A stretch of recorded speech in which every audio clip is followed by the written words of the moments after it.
ये कहानी हरिपुर गांव की है। हरिपुर गांव में बंसी नाम का एक आदमी अपने बूढ़े पिता मोहनदास के साथ रहता था।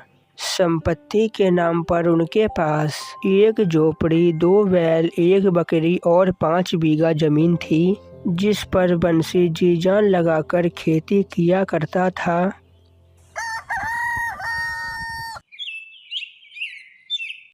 अरे बंसी भाई, जल्दी चलो, तुम्हारे खेतों में आग लग गई है। राघव की ऐसी बात सुनकर बंसी के पैरों तले जमीन खिसक जाती है। फिर वो जल्दी से अपने खेतों की तरफ भागता है और अपने खेतों की हालत देखकर उसका शरीर सुन्न पड़ जाता है। हे भगवान, ये क्या हो गया? मेरे खेत पूरे जल गए। 6 महीनों की सारी मेहनत बर्बाद हो गई। अरे अब मैं क्या करूं? मैंने कितनी मेहनत से गेहूं की खेती की थी, मेरी पूरी फसल जल गई। अरे बंसी, अपने आप को संभालो। अरे गर्मी ही इतनी है कि क्या कर सकते हैं। इस बार गर्मी के कारण कई खेतों में आग लग चुकी है। अरे भाई, क्या संभालूं मैं अपने आप को? इस बार कर्ज वाले को पैसे कैसे चुकाऊंगा? उसे तो किसी भी हालत में अपने पैसे चाहिए ही चाहिए। वो कुछ नहीं समझेगा। अरे बंसी भाई, तुम्हारी ऊपर तो कोई भी कर्जा नहीं था, तो तुम किस कर्ज की बात कर रही हो? तुम्हें तो पता ही है, मेरे पिता की तीर्थ यात्रा जाने की शुरू से ही कितनी इच्छा थी, इसलिए मैंने इस साल उन्हें तीर्थ यात्रा भेज दिया था और गांव के जमींदार से कर्ज लिया था। सोचा था कि इस बार की फसल से जमींदार का कर्ज दे दूंगा, लेकिन सब बर्बाद हो गया। फिर ऐसे ही कुछ दिन बीत जाते हैं और बंसी के पिता मोहनदास बीमार हो जाते हैं। बेटा, अब मेरी तबीयत सही नहीं है और जब से अपनी फसल में आग लगी है तब से तुम बहुत ही ज्यादा दुखी रहने लगे हो। बेटा, मैं तुम्हें इतना दुखी नहीं देख सकता। पिताजी, क्या करूं? मुझे कुछ समझ नहीं आ रहा। 2 दिन बाद जमींदार को उसका पैसा लौटाना है, लेकिन घर में एक भी पैसा नहीं है और आपकी भी तबीयत सही नहीं है। अरे बेटा, तुम दुखी मत हो। तुम अपनी बकरी को बेच दो, हम बिना दूध पिए ही रह लेंगे। तुम उसे बेच दो ताकि जमींदार का कर्ज लौटा सको और बाकी बचे हुए पैसों से मेरी दवाइयां ले आना। हाँ पिताजी, अब मेरे पास इसके अलावा और कोई चारा नहीं है। ऐसा कहकर बंसी अपनी बकरी को लेकर उसे बेचने के लिए निकल जाता है।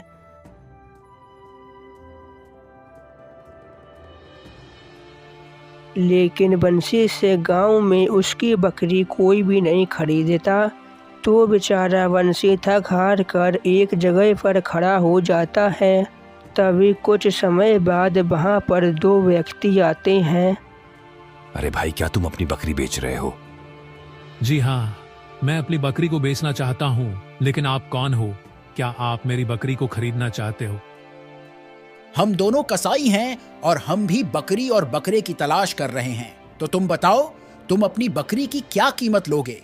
बंसी को जैसे ही पता चला कि ये दोनों कसाई हैं, तो बंसी काफी ज्यादा घबरा गया और वहां से जाते हुए दूसरे व्यक्ति से पूछा, सुनिए सेठ जी, आपको बकरी खरीदनी है क्या? बंसी की बात सुनकर वो व्यक्ति रुक गया।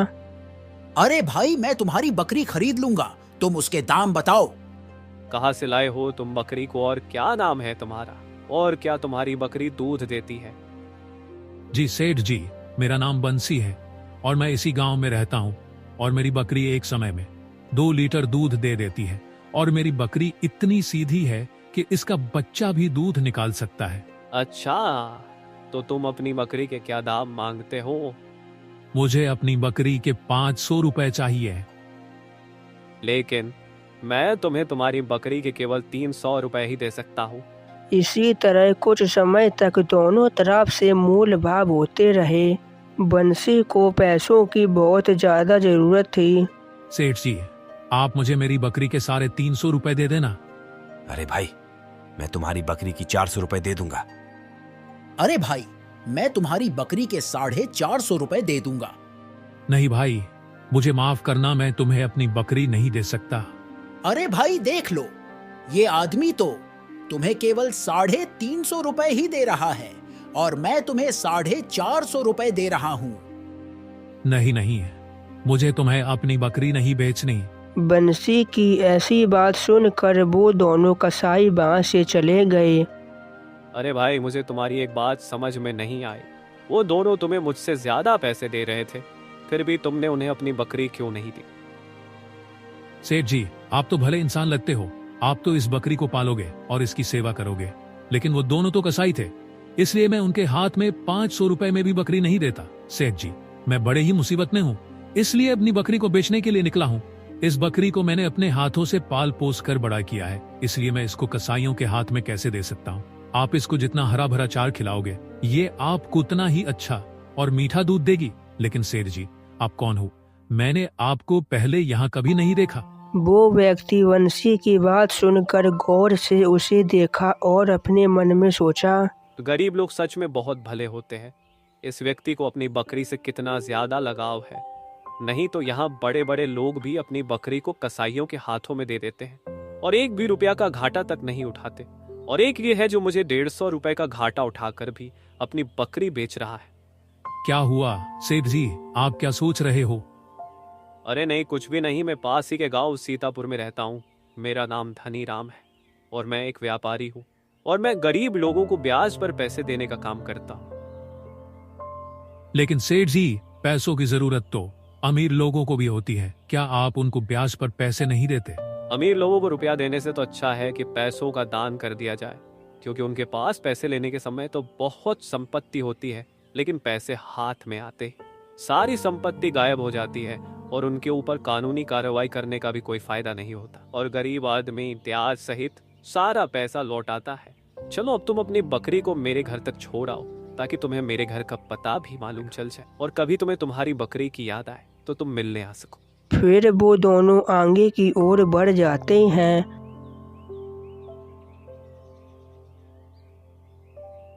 थोड़ी देर चलने के बाद वो दोनों सीतापुर गांव पहुंच जाते हैं। फिर धनीराम सेठ ने बंसी को पैसे दिए तो जाते जाते बंसी ने अपनी बकरी को एक बार फिर से प्यार भरी आंखों से देखा। सेठ जी, आपसे एक प्रार्थना और है, आप अपने चरवाहे को डांट दीजिएगा कि वो इस बकरी को मारे पीटे ना। ऐसा कहकर बंसी वहां से चला गया और अपने गांव पहुंचकर जमींदार से लिया हुआ सारा कर्ज ब्याज सहित चुका दिया। लेकिन अपने पिता की दवा लेने के लिए उसके पास एक फूटी कौड़ी भी नहीं बची थी। ऐसे ही कई दिन बीत जाते हैं।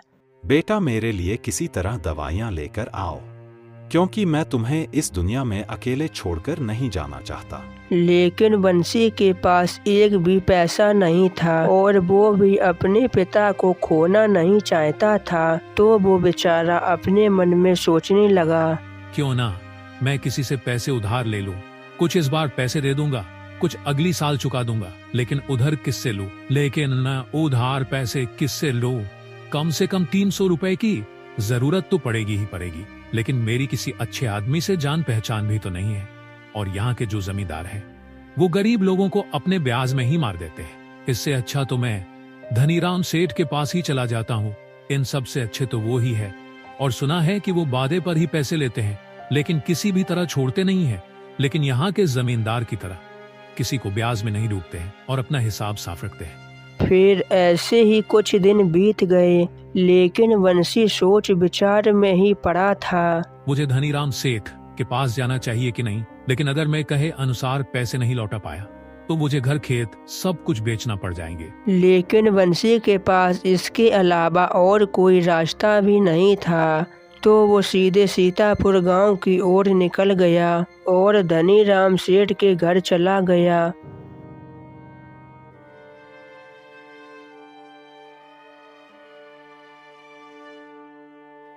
सेठ जी, मेरी आपसे विनती है कि आप मुझे 300 रुपए उधार दे दीजिए। तुम्ही ने मुझे वो बकरी बेची थी ना रुपए, तो मैं तुम्हें दे दूंगा, लेकिन मैं वादे पर रुपए लेता हूँ। अगर वादा पूरा नहीं किया तो मैं जरा भी दया नहीं दिखाऊंगा। तुम बताओ, तुम कब तक रुपए वापस दे दोगे? फिर बंसी थोड़ी देर अपने मन में सोचते हुए बोला, सेठ जी, आप 1 साल तक का समय रख लो। बंसी, अगर तुमने 1 साल में रुपए नहीं वापस किए तो उसका ब्याज बढ़ जाएगा। सेठ जी, आप उस बात की चिंता मत कीजिए।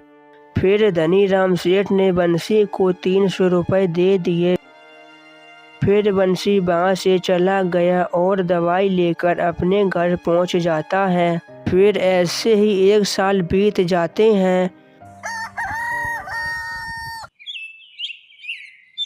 तो धनी राम सेठ ने एक आदमी को बंसी के घर भेजकर उसको बुलवाया। क्या अभी 1 साल नहीं बीता? लाओ, मेरे पैसे कहाँ हैं? सेठ जी, मेरे पिताजी की तबीयत बहुत ज्यादा खराब चल रही है। मैं दिन रात उन्हीं की सेवा में लगा रहता हूँ। जब तक वो जिंदा है तब तक मैं उनकी सेवा कर लूं, क्योंकि पेट का धंधा तो जीवन भर लगा ही रहेगा। और इस बार अच्छी फसल नहीं हुई सेठ जी, सारी फसल बिना पानी के सूख गई। भगवान ही जानते हैं कि मैं किस तरह से अपने दिन बिता रहा हूँ। सेठ जी, मैं आपके पैसे कोड़ी कोड़ी चुका दूंगा, बस आप मुझे 6 महीने तक का और समय दे दीजिए, और पिताजी भी 6 महीने में स्वस्थ हो जाएंगे। लेकिन याद रखना, मेरा ब्याज बढ़ जाएगा। मैं तुमसे 300 रुपए के बदले 500 रुपए लूंगा। ठीक है, जैसा आप चाहे। ऐसा कहकर बंसी सीधे अपने घर वापस लौट गया। घर जाकर देखा तो पिता का अंतिम समय नजदीक आ गया था। ठीक है बेटा, तुम अपना ध्यान रखना और कभी भी किसी भी संकट में चिंतित मत होना। इतना कहते ही उनकी मृत्यु हो गई। बंसी अब तक गर्दन तक पानी में था, लेकिन अब पानी सर से ऊपर आ गया था। बंसी ने अब तक पड़ोसियों से कुछ पैसे उधार लेकर अंतिम यात्रा का प्रतिबंध किया और अपने पिता का अंतिम संस्कार भी किया। लेकिन मृत आत्मा की शांति के लिए पूजा पाठ और बाकी के क्रियाक्रम भी करने थे। हरिद्वार, मृत्यु भोज जैसे क्रियाक्रम करने थे। ये मेरे पास पिताजी की सेवा करने का आखिरी मौका है। मुझे सभी पूजा पाठ करवाने भी जरूरी है, ताकि मेरे पिताजी की आत्मा को शांति मिल सके। लेकिन इनमें तो बहुत खर्चा है और मेरे पास तो 1 रुपया भी नहीं है, और अब तो शायद धनीराम सेठ जी भी पैसे नहीं देंगे। लेकिन फिर भी एक बार तो मुझे उनके पास जाकर देखना चाहिए। क्या पता वो मेरी ऐसी हालत देखकर मुझ पर दया खा जाए। वैसे भी वो बहुत साफ दिल इंसान है, और 500 रुपए उनके लिए कोई बड़ी बात थोड़ी है। फिर बंसी सीधे धनी राम सेठ के यहाँ चला जाता है। लेकिन बंसी के रास्ते में एक एक कदम बड़े ही मुश्किल से बढ़ रहे थे। मैं किस मुंह से सेठ जी के पास जाऊं? अभी 2 दिन ही तो हुए हैं। 6 महीने में पिछले रुपए लौटाने का वादा करके आया हूं, और अब 500 रुपए मांगूंगा तो वो क्या कहेंगे? और अगर मैं उनकी जगह होता तो मैं कभी भी ना देता। उन्हें मेरे ऊपर शक जरूर होगा कि इस आदमी की नीयत ठीक नहीं है, और हो सकता है कि वो मुझे धक्के मारकर वहां से भगा दे। और अगर उन्होंने मुझसे पूछ लिया कि तेरे पास कौन सी बड़ी जमीन है जिस पर तू पैसे मांगता है, तो मैं उन्हें क्या जवाब दूंगा? ये सब मन में सोचते हुए बंसी धनी राम सेठ के घर पहुंच जाता है। लेकिन वहाँ पर सेठ जी पहले से ही अपने नौकर पर चिल्ला रहे थे। तुम समय से कोई काम क्यों नहीं करते? अभी तक आटा पिसवा कर क्यों नहीं लाए? इतने में ही बंसी उनके पास आ गया। बंसी, तुम यहाँ क्या लेने आए हो? तुम मेरे पीछे क्यों पड़े हो? मेरे पास इस समय तुमसे बात करने का समय नहीं। धनी राम सेठ की ऐसी बात सुनकर बंसी दुखी हो गया और कुछ बोल ना सका, और अपने मन में सोचने लगा। ले बंसी, तू इसीलिए तो आया था ना, इनकी डांट सुनने के लिए। बंसी की शक्ल देखकर धनी राम सेठ को उस पर दया आ गई। बताओ वंशी, तुम यहाँ किस काम से आए थे? कुछ नहीं सेठ जी, मैं तो बस हाल चाल पूछने के लिए आया था। क्यों झूठ बोलते हो? क्या तुमने ये कहावत नहीं सुनी, किसान बिना मतलब के किसी दूसरे के पास नहीं जाता? इसलिए बताओ तुम यहाँ किस काम से आए थे? बंसी फूट फूट कर रोने लगा। बंसी को रोते हुए देखकर सेठ को ये समझने में जरा सी भी देर नहीं लगी कि उसके पिता की मृत्यु हो गई है। तो उन्होंने बंसी से पूछा, क्यों बंसी, तुम्हारे पिता अब इस दुनिया में नहीं रहे? हाँ सेठ जी, आज तीसरा दिन है। रोना बंद करो बंसी, रोने से क्या फायदा? भगवान को जो स्वीकार था वही हुआ। ऐसी मृत्यु पर रोया नहीं जाता। सेठ जी, मैं आपसे कुछ कहने आया हूँ, लेकिन हिम्मत नहीं हो रही, क्योंकि अभी पिछला पैसा ही बाकी है। अब और किस मुंह से मांगू? लेकिन भगवान ही जानते हैं, कहीं से 1 भी रुपया मिलने की उम्मीद नहीं है। काम ऐसा आ पड़ा है कि ना करूँ तो जिंदगी भर पछतावा रहेगा। और आपसे कुछ कह भी तो नहीं सकता। आप इतने बड़े सेठ हैं, तो आप ये सोच कर दे दीजिए कि आप दान दे रहे हैं। मुझे केवल 500 रुपए की जरूरत है। अगर जिंदा रहा तो आपकी पाई पाई चुका दूंगा, लेकिन इस समय आप मुझे मना मत कीजिए। 500 रुपए तो हो ही गए हैं और 500 रुपए और मांगते हो। एक साल में 1500 रुपए हो जाएंगे। इसकी कोई खबर है तुम्हें? अगर भगवान की कृपा रही तो इस साल फसल से 1000 रुपया आ सकते हैं, और अगर भगवान की कृपा रही तो मैं 6 महीने के अंदर आपके 1000 रुपए तो दे ही दूंगा। फिर धनीराम सेठ ने बंसी को 500 रुपए दे दिए और ऐसे ही कई दिन बीत गए और बंसी ने अपने खेतों में कड़ी मेहनत करना शुरू कर दिया। वो रात को रात और दिन को दिन न समझता और दिन रात खेतों में काम करता रहता। बंसी की ऐसी मेहनत देखकर गांव वाले भी काफी हैरान थे। बंसी भाई, इस बार तो तुम्हारे खेतों में काफी अच्छी फसल हुई है। इस बार बेड़ा पार हो जाएगा। तुम्हारा 1000 रुपए तो कहीं पर भी नहीं गए हैं। अरे भाई, ये सब तो भगवान की ही कृपा है, और अब बस फसल कटने तक कोई समस्या ना हो। अरे भाई, तुम चिंता मत करो, इस बार तुम्हारी काफी अच्छी आमदनी होगी। अच्छा भाई, ठीक है, अब मैं चलता हूँ। ऐसा कहकर वो व्यक्ति वहां से चला गया। इस बार जैसे ही फसल कटेगी तो मैं सारा का सारा पैसा धनीराम सेठ जी को दे दूंगा, और अगर वो मुझे उसमें से कुछ देंगे तो ही मैं लूंगा, नहीं तो उनसे 1 भी रुपया नहीं लूंगा। फिर एक दिन रात होने पर बंसी खेत की देख रेख करने के लिए हाथ में मशाल लेकर खेतों की ओर चला गया